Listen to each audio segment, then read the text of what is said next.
You look down at your shoes. White Nikes, the same pair you've had since the beginning. Except now there are 3 men standing outside your door who would die for you without hesitation, and 2 more you're not sure about. You are sitting at the head of a table in a ranch house outside Culiacan that doesn't exist on any map. There is no paperwork with your name on it. There is no phone registered to you. There are 17 tons of product moving across 4 states right now, and not a single shipment knows your face. You pick up the Nike from the floor. Turn it over once. You remember the roof. How did it start? Level 1. Halcón. You are 14 years old and you live in Colonia Tierra Blanca, a neighborhood in Culiacan where the roads turn to dirt 2 blocks from the main street. Your family's house has 4 people in it and 1 working fan. School ended for you 6 months ago, not because you quit, but because the walk there passed through the wrong block and your mother stopped letting you go. A man named Gordo pays you 800 pesos a week, about $40 to sit on the roof of a 3-story building from 7 a.m. to 6 p.m. and watch the road. You have a prepaid phone with 1 number saved in it. You text the letter A when a car you don't recognize turns onto the street. You text B if it slows down. You text C if it stops. You have never texted C. You bring a bag of chips and a liter of Coke every morning. By 10 a.m., the sun turns the roof into a frying pan. You learn to read cars the way other kids learn to read words, make, model, how the driver holds the wheel, whether there's a passenger who isn't talking. You lose your afternoons. Then you stop noticing they're gone. One Tuesday in March, a white Silverado slows near the corner. You text B. 30 seconds later, 2 men appear from the alley below and wave it through. The truck parks. A man steps out carrying a duffel bag and shakes hands with Gordo. Gordo looks up at the roof, finds you, and nods once. That nod is the first time anyone in this organization has acknowledged you exist. You are not in the cartel. You are a 14-year-old on a roof with a phone. But the roof has a view, and you've started to understand what you're looking at. Level 2. Soldado. You are 17. You have been moved off the roof and handed a radio and a second-hand pistol that someone else used before you. You don't ask what happened to the person who used it before you. You are now part of a 6-man crew operating in a 12-block territory near the Humaya River. Your direct boss is a man called El Gato, 26 years old, gold chain, always eating sunflower seeds. He doesn't explain things. He assigns things. Your job is presence. You stand on corners. You ride in the back seat of trucks during collections. When a local business owner looks nervous handing over a manila envelope, you make sure he has something to look at. You are the thing that makes the system feel real. Some weeks the work is nothing, hours of standing in heat, watching nothing happen. Other weeks, someone in a rival crew tests the boundary 2 blocks north, and El Gato makes a call, and by morning, the corner is yours again, and nobody explains how. You lose the ability to tell people where you work. Your cousin asks at a family dinner. You say security. He laughs. You don't. One night, El Gato hands you the pistol grip first and tells you to go sit in a car outside a man's house until he comes home. He says you don't have to do anything. Just be there. You sit in that car for 3 hours. The man comes home, sees the car, goes back inside, and doesn't come out. The next morning, the debt is paid in full. You didn't fire a shot. You didn't say a word. You were just there, and that was enough. You have learned that the most powerful thing you can do is make someone understand what could happen without anything actually happening, yet. Level 3. Sicario. You are 21. You have an apartment, a real one, not a room in your mother's house in a mid-rise building on the edge of the city. You pay cash for 6 months at a time. The landlord doesn't ask questions. You have 2 phones now, one for family, one for work. The work phone is replaced every 30 days. You are on a retainer of 15,000 pesos a week, plus a separate payment per assignment that depends on the target. You do not know the names of the people who authorize assignments. You know only El Gato's voice, and El Gato only tells you when, where, and what kind of car to drive. The job requires patience more than violence. You spend 3 days watching a target's routine before anything happens when he leaves. Which route, whether he's alone, where the gaps are. You learn to eat in your car without making a mess. You learn to look like you're waiting for someone when you're waiting for the right moment. When the moment comes, it is usually very fast. Afterward, you drive the speed limit exactly. You stop at yellow lights. You are invisible because you look completely ordinary. You lose your best friend from the neighborhood not because something happens to him, but because you stop returning his calls. You can't explain the hours. You can't explain the money. It's easier to let the distance grow than to manage the lies. Your fifth assignment is a man who has 3 children. You know this because you watched the school pickup twice during reconnaissance. El Gato never told you this detail. You don't tell El Gato you know it either. You complete the assignment on a Wednesday afternoon while the kids are still in school. On the drive back, you run through the math. If you stop now, you know too much to walk away clean. If you continue, you will eventually do this again. You continue. The line you thought you'd never cross is already 3 lines behind you, and you can't remember exactly when you crossed the first one. Level 4. Plaza Boss. You are 25. You control a plaza, a geographic territory the size of a mid-sized American county on behalf of the organization. Your plaza processes roughly 200 kilograms of product per week, moving north. You have 43 people under you, though you only speak directly to 6 of them. You live in a house with a wall around it and a dog that isn't friendly. There is always a truck parked outside with 2 men in it. You did not ask for the truck. It appeared one morning, and you understood what it meant. You are now worth protecting, which means you are also worth targeting. Your days are logistics. A shipment is late from the mountains. You make a call. A local police commander needs his monthly envelope adjusted upward. You authorize it.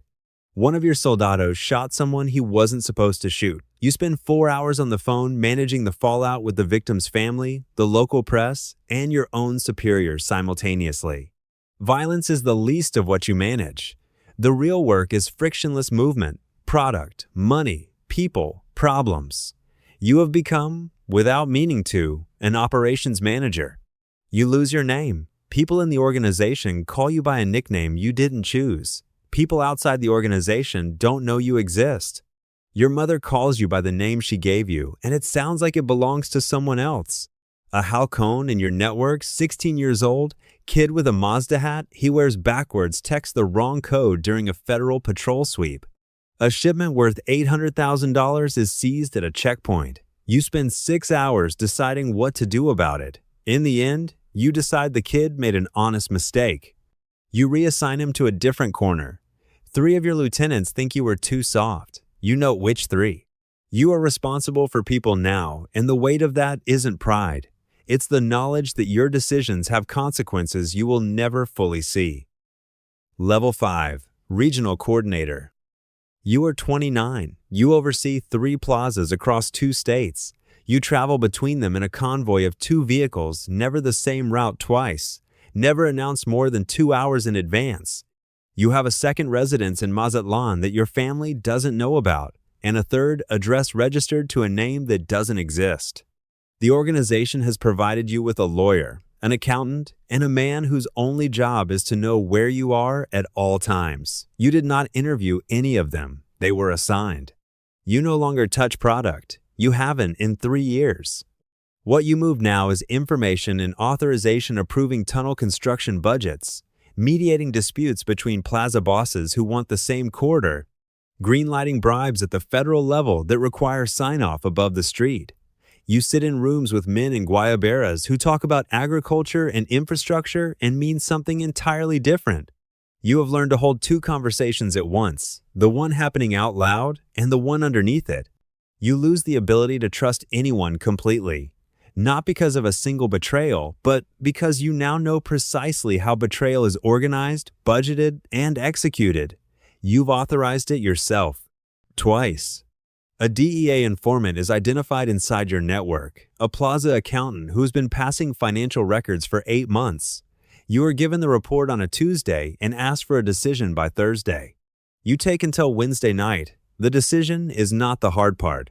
The hard part is that you knew this man, ate at his family's table once, 2 years ago. His daughter had a quinceañera you sent a gift to. You make the call anyway. Thursday morning, the problem is resolved. You don't ask for details.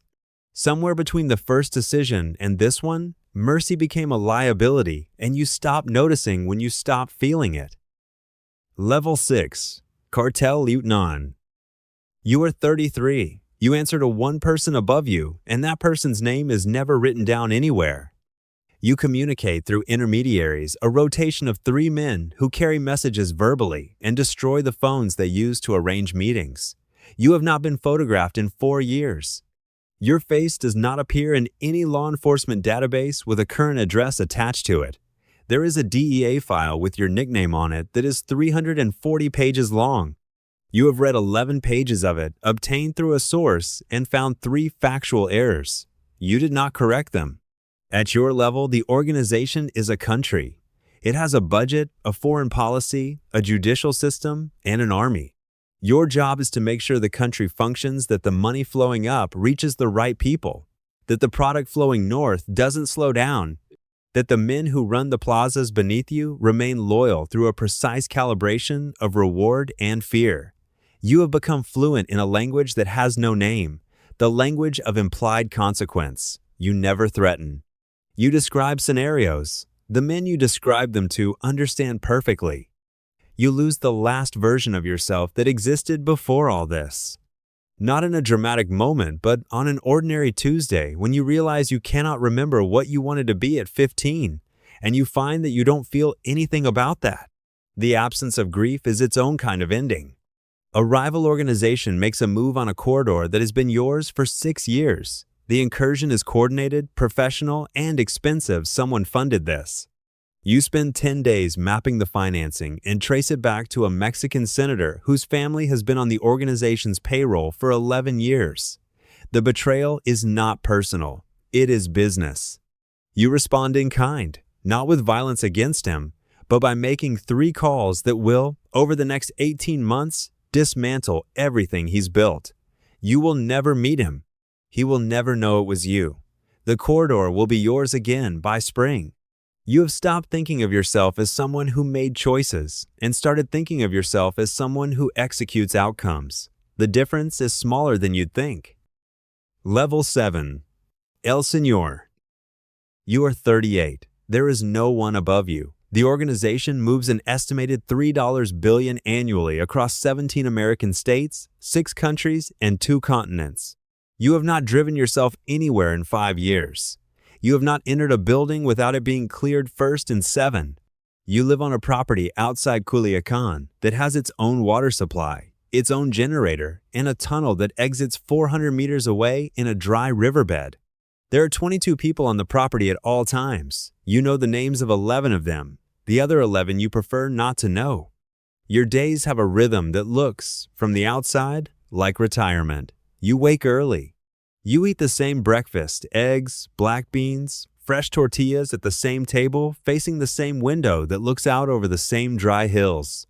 Your decisions arrive on paper, carried by hand, and leave the same way. You do not use email. You do not use a smartphone. Twice a week, a man drives 4 hours to sit across from you for 20 minutes and then drives 4 hours back. That 20 minutes moves more money than most governments allocate to entire ministries. When the meeting is over, you go back to your eggs, the window, the hills. You lose the ability to be known, not feared. You have never lacked for that. Known. There is no one alive who has seen every version of you.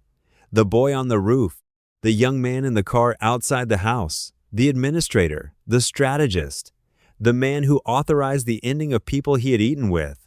Each version was witnessed by someone different, and most of those witnesses are gone. You are the only one who remembers the whole story. Some nights that feels like power. Most nights it feels like something else. A government initiative, joint DEA and Mexican federal, 18 months in the making, moves against 3 of your Plaza Bosses simultaneously on a Thursday morning. 31 arrests. $200 million in seizures. It is the largest single operation against the organization in a decade. You learn about it before it happens, 40 minutes before, which is not enough to stop it, but is enough to move the things that matter. You spend Thursday morning eating breakfast, facing the window. When your intermediary arrives at noon with the full report, you read it once, set it down, and say, Rebuild from the south, not the north. The intermediary nods and leaves. By the following Thursday, the 3 vacant plazas have interim leadership. The corridors have not stopped moving. You have become the kind of man that institutions are built to destroy, and so far, the institutions have not been good enough. The ranch house outside Culiacan doesn't exist on any map.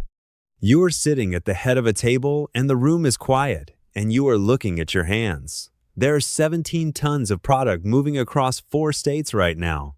3 governments have open files on a name they associate with you. None of them have a current photograph. You reach down and pick up the Nike from the floor. White, or it used to be. The left sole has started to separate at the toe, a small gap, barely visible, like a mouth beginning to open. You've had them resoled twice. You could replace them. You haven't. You remember the roof, the prepaid phone with 1 number, the letter A for a car you don't recognize, the way Culiacan looked at 7 a.m. when the only thing you were responsible for was watching a street. You set the Nike down on the table. Not the floor, the table, where everyone can see it. Nobody in the room says anything about it. Nobody asks. They have learned over the years that there are things you keep that are not for them to understand. Outside, somewhere on a street in Colonia Tierra Blanca, a boy you've never met is sitting on a roof with a prepaid phone, watching a road, waiting to text a letter. He has just been handed a brand new pair of white Nikes. He is looking down at them the same way you once did.